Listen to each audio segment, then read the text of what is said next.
11 January को सुबह 11 बजे कराड़ तालुका की आंगनवाड़ी सेवक सहायिकाओं का एक विशाल मार्च आंगनवाड़ी सेवक कार्यालय से शुरू हुआ, जिसके बाद छत्रपति शिवाजी की प्रतिमा की पूजा कर मार्च को तहसीलदार कचहरी तक ले जाया गया। महाराष्ट्र ब्यूरो चीफ श्रीमती विद्या मोरे ने आज मुख्य मांग की हमें वेतन चाहिए मानदेय नहीं को लेकर विशाल मार्च निकाला।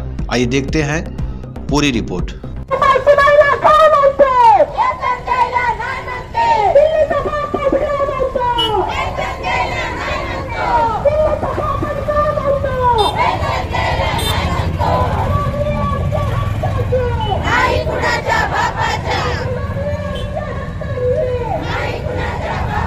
हाथ वर करा।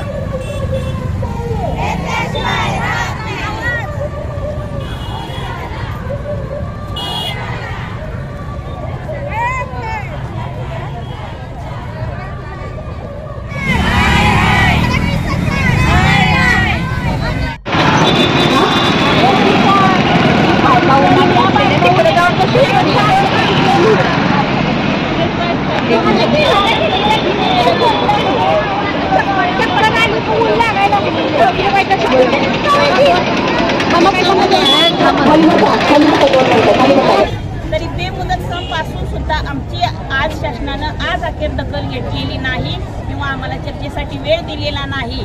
मुंबईला आझाद मैदानावर चर्चा काढला त्यावेळी आमच्या महिलांनी खूप दंगा केला, खूप प्रचंड संख्येने महिला उपस्थित होत्या। त्यावेळी आपले शालेय शिक्षण मंत्री दीपक केसरकर साहेब आले होते आणि आमच्या महिलांना आम्ही नोटीस दिलेत म्हणून सांगितलं, तर केसरकर साहेबांनी सांगितलं तुमच्या महिलांच्या केसाला सुद्धा धक्का लागणार नाही, तुमची कुठलीही महिला कमी केली जाणार नाही, पण आम्हाला फक्त आश्वासनच भेटलेलं आहे। आणि आता आपलं प्रशासन जे आहे ते आम्हाला खूप त्रास द्यायला लागले, कारण तुम्ही संपात आहात, मुलं कुपोषित होतात, असं होतंय तसं होतंय, 300 दिवस आहाराचे भरले पाहिजेत। मग आम्हाला त्यांची एवढी काळजी त्यांना आहे तर आम्ही 3 महिने झाले उपाशी आहे। आमची काळजी का सरकारला नाही आणि सरकारला आपली बालकं कुपोषित होतात हे काय समजत नसेल का?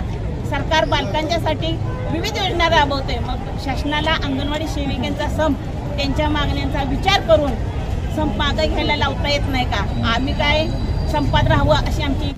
आज या ठिकाणी अंगणवाडी सेविका आणि मदतनीस यांनी प्रचंड मोठा काढलेला आहे। या मोर्चाच्या निमित्तानं मी या ठिकाणी रिपब्लिकन पार्टी ऑफ इंडियाच्या वतीने त्यांना जाहीर पाठिंबा देतोय। जिच्या हाती पाळण्याची दोरी ती जगाला उद्धारी।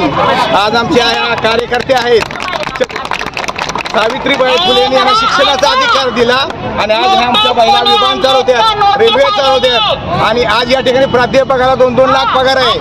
काम किती करतात? 4 तास। पण आमच्या या बहिणी दिवसभर काम करून गरोदर माता असतील, बालकेते असतील सगळं काम करतात का त्यांना खाऊ वाटप करणे, सर्वे करणे आणि त्यांना पगार किती? मग एकदम कमी पगार आहे।